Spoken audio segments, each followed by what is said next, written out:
ওরা অনেক সুন্দর দিবে।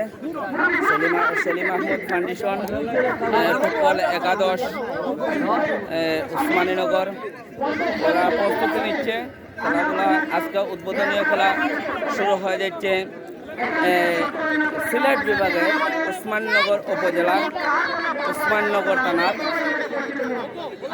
অন্তর্ভুক্ত এলাকা ৫ নং গোয়ালাবাজার ইউনিয়ন করমশি মাঠে আজকের খেলায় অংশগ্রহণ করছেন শায়েস্তাগঞ্জ একাদশ বনাম সেলিম মিয়া ফাউন্ডেশন একাদশ উসমানীনগর। দুটি দলই শক্তিশালী। আজকে দুটি দলের অনেক সুন্দর খেলা দেখাবে ইনশাল্লাহ। আর সাউন্ড ক্লিয়ার যাচ্ছে কিনা আপনারা একটু ক্লিয়ার করে কমেন্টের মাধ্যমে বলবেন ইনশাল্লাহ।